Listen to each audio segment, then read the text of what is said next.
Greetings and welcome to Hexed Encountered. I'm Joe. It is the 10th issue of Midweek Magazines for us, and our chosen topic here, or chosen magazine that we will be looking into, is Paper Wars issue number 100, which is featuring the game Bloody Retribution, Battle of Inkerman. Now, a couple of Midweek Magazine releases ago, we looked at the Battle of Alma from Paper Wars, and that is the kind of precursor to this one. Same system. And we're going to take a look at this. So let's get right down to it. Pull this out. I'm going to remove the non-magazine portions for now. We'll focus on the magazine itself. It will, of course, be... Can I get everything out of here? There will, of course, be a playthrough later on.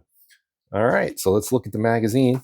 All right, so here we go. This is from 2021. The editorial from Ty Bomba is about one wargamer's trash is another's treasure. That's, I think, very true. There are many games that some people don't like. They put up on eBay or whatever, and someone else has been looking for that game for years maybe, and is extremely excited to be able to snap it up and add it to their collection. Then we have our Behind the Lines report from Adam Starkweather. This one is about Doomsday Project, Episode 2, The Battle for the Balkans. Now, I did pick up both of the Doomsday Project games that have been released so far, and I have not yet gotten them on the channel. The Battle for Germany and the Battle for the Balkans, that is something I plan on doing this year for sure. I'm not sure when, but we will definitely get to those. Maybe I'll have a World War III themed month or something where we can look into all the various World War III games I have. Anyway, let's move on here. So we have The Folder Gap. This is actually another game designed by Adam Starkweather. It's Modern War Volume 1. I believe there are 2 games released in this series so far, the second one being the Battle for Berlin. And this is one player's critique and speculations from John Paul Maynard.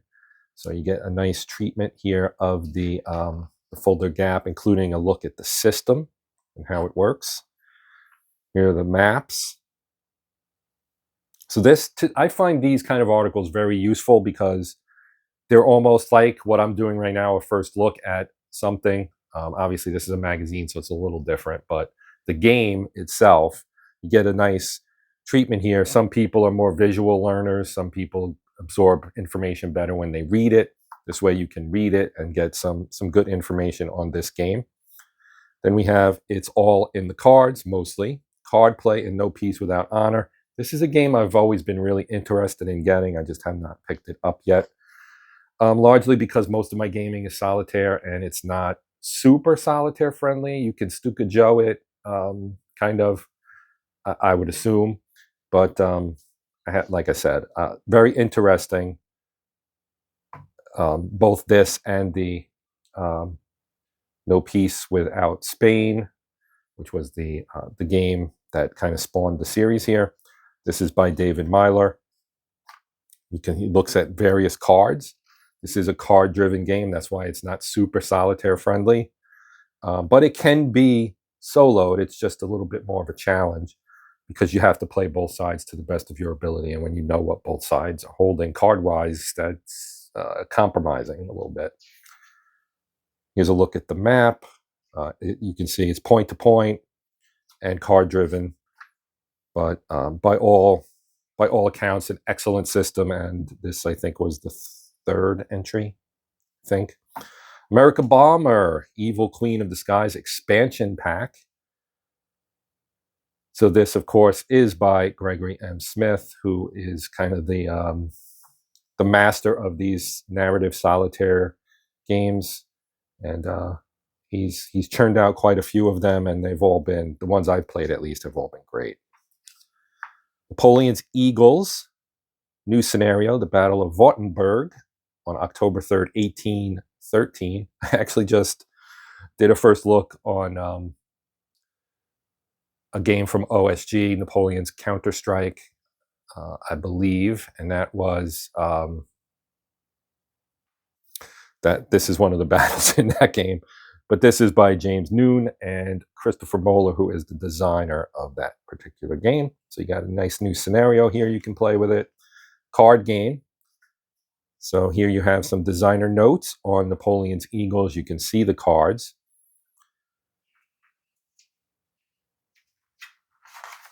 That are used here. So these are all things that are for this particular scenario for that game. You get a nice look at how everything is supposed to be laid out and work.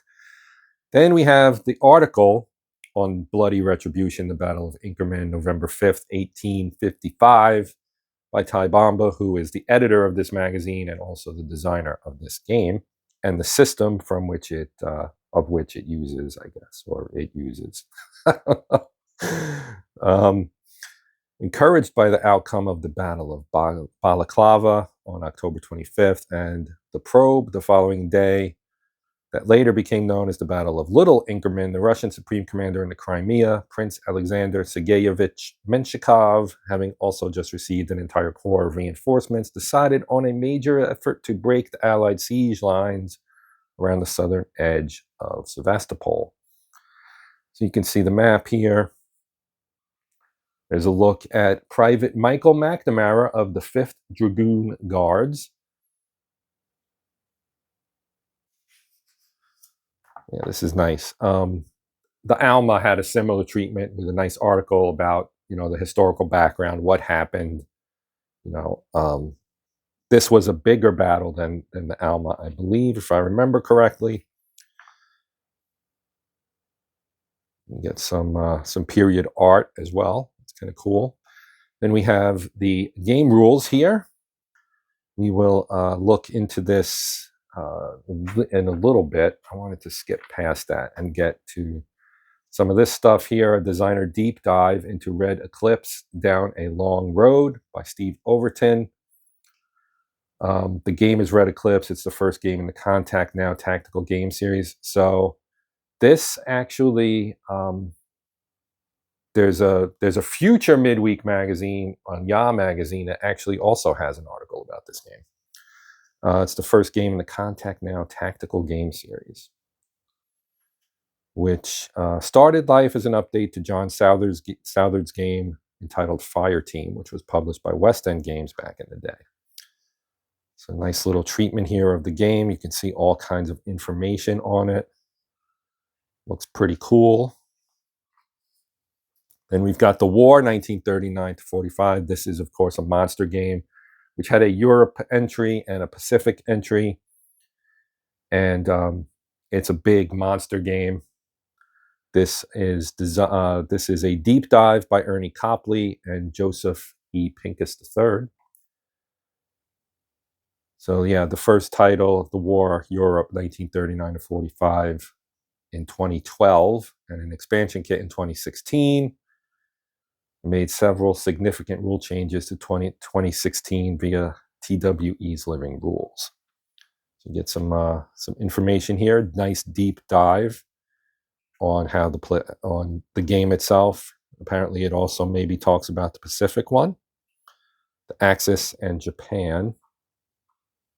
How play the game as the Allies. There's the Pacific box cover. The War, a developer's journey. So this is looking at it from the developer side.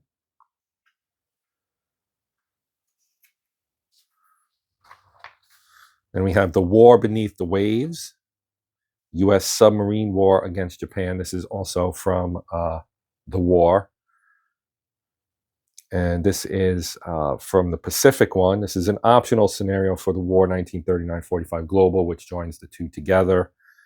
And you can see this is a scenario for that. You have a time frame of spring 42 to spring 45, which is 7 turns, using spring and fall turns only.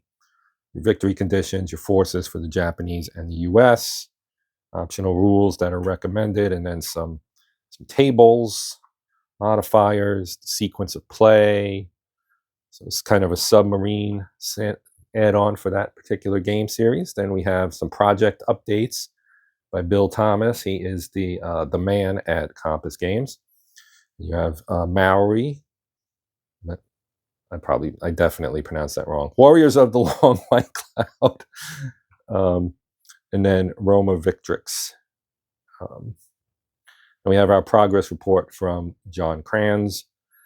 And you can see you've got games that have, these have all been released, I think, except for Motherland. I think, this is definitely out. I have this, and this was released not too long ago. So there are your updates.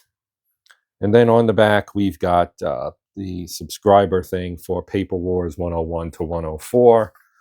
Let's go back now and take a look at the rules for Bloody Retribution, Battle of Inkerman. This is the rules of play, the design and development from Ty Bomba. Got the list of play testing, and the map, rulebook, and counter graphics were done by Paul Stufat. And then we've got the rules here. Introduction. Our scale is 200 yards, 183 meters. Units of maneuver are brigades, regiments, and battalions. Each full turn represents 1 or 2 hours of real time. First 2 turns were dominated by a dense fog blanketing the battlefield. Therefore, those turns each represent 2 hours in order to take the inescapably slower tempo of operations into account, whereas turns 3 to 5 take place after much of that fog had burned off, so each represent just 1 hour. By using that time dilation technique, no further special rules are required to incorporate this very real fog into the play of the game. Player notes for the British and the Russians. Components, the map. And we have over here the unit counters. So, as I mentioned, this is the same system that I just played very recently for Battle of Alma. That was 2 Midweek magazines ago. So it's still pretty fresh in my mind. That was only a few weeks back. The unit counters, our sample combat unit with its historical identity, its combat factor, setup, hex or turn of arrival, and the unit type, which is just a silhouette. And this, of course, would be a rifleman. This is the Russian 1st Battalion of the Bortinsk Regiment. Has a combat strength of 4 and begins play set up in hex 0308. Nationality, and therefore the side it's on, is shown by its background color. The Russians have gray and green. The British, as you might expect in the 19th century, have red. So your Russian units, there you go. Soyamanov's division is a green background, and Pavlov's division is a gray background. The British are red, the French are blue. Or the French up here. The abbreviations, so you can tell what all of the units are, because it doesn't really, it says BK here, which we now know is Bortinsk, right? Bortinsk Regiment, Borodino Regiment, etc. And then on the French, and then of course the British. This is, again, these are fairly familiar because some of these forces were in the Battle of the Alma as well. Unit organizational sizes, the unit types, you've got infantry, cavalry, pickets, the Zouaves, and cavalry over here. Movement factor. This number is a measure of the unit's ability to move across the hex grid printed over the map. Units play varied movement costs, to enter different hexes depending on the terrain, of course. Unlike most war games, the units MF aren't printed on the counters. Each infantry and cavalry unit's movement factor is 12. British picket units are static, meaning they never move except to come off the map and go into the dead pile. Combat factors are the measure of each unit's ability to conduct offensive and defensive combat operations. It's one number covering offense and defense, very streamlined. Step strength and reduction. Again, I just played this system not too long ago, so this is all really familiar. Disruption and recovery. Our markers. Setup and hex control, how that all works. And we've got how to win in general. The Russian player is initially on the overall offensive here, trying to break or entirely overturn the Allied siege line around the southern half of Sevastopol by attacking its open and therefore vulnerable right or eastern flank. The Allied player, though he will certainly have to make good use of timely counterattacks is on the overall defensive and in effect wins the game by preventing a Russian victory. Okay, so they can have a war-winning victory and an operational victory. You can also have a draw. The Allied player wins without gradation by preventing either kind of Russian victory or draw. Then you have your conditions for those. You have a capitulation as well. And then we get into our turn sequence. So our sequence of play here. You've got your determination phase. Then you've got your alternating actions, movement, or combat. So one player will choose, whoever has the initiative basically will choose to either be move or attack first, and then they do the other one after. So, and it's alternating. So the Russians, let's say the Russians have initiative, they choose to move, they choose to move. They move a unit, then the Allies would move a unit, and it goes back and forth like that. First recovery phase, then the other side does, or the other one that was not chosen. So if you chose movement up here, you do combat here, and then you have another recovery phase. So that's pretty much how that works. It's very straightforward, very easy, and because it alternates, you get, it allows both players to be involved. Artillery bombardment, Allied artillery recovery phases, ending a turn, expanded turn sequence. So the Russian player begins each game turn after turn 1 by rolling to determine the order in which that turn's movement and combat phases will be conducted. No matter the order determined, there's always only one combat phase and one movement phase in either order. The first turn is always structured with the movement phase first, followed by the combat phase. Either way, the Russian player always conducts the first action. So the Russians have initiative throughout the game, and you're just determining what they're going to do first. And then explains how that works. Then your recovery phase, then the other one, movement or combat, then another recovery phase. No stacking in the game. Zones of control and how that works. That's very, very stock standard, pretty much, in the way EZOCs and the ZOCs work.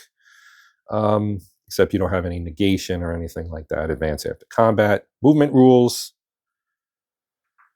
Combat rules, of course.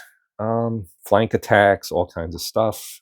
Again, not really overly complicated, but there's just enough to it to make it feel like your moves make, that enough that you can kind of feel like you're having an impact with your decisions here.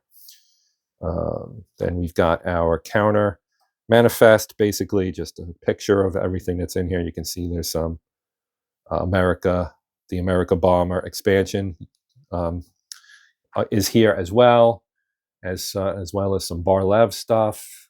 The rest of it, I think, is all Inkerman. This is all Inkerman. Yeah, so you got a couple different things here for the other two games that have counters in this particular counter set, which we'll see in a moment. Here's our TEC, the terrain effects chart. Very simple. The map is very clear, easy to read. You can always tell what kind of terrain you're sitting on. Very well done. And then, of course, here's our chart. And then you've got your tables, your combat result table, which is very simple. You've got an attack differential. You roll a 6-sided die and you get your result. Really easy. Russian bombardment table. And then that is the rules. And we will play this game. It's fairly soon, I think. I'm still working out my sequence as I generally do. Now the counters for this got a little boffed up, as I might say. You can kind of get a feel here. We've got here some, they fell out of the sprue, so you can see that they come out pretty easily. Let me see if I can get this to focus. There we go. All right, so you can see there, these are Russians. You've got the Russian flag, if you can't tell by the green silhouette. And again, you see hex numbers in there for where they set up. You see their combat factor in the bottom and their identifier, bottom right rather, and their identifier just above that. And then this would be the other division. So you got 2 divisions of Russians. Over here we have some British and French. You can see the Coldstream Guards, and you can see there right here, right? it sets up in 1822, and it's a 5 with a -2 subscript. We'll get into that when we do gameplay, but this would be the full strength, and this would be the reduced version.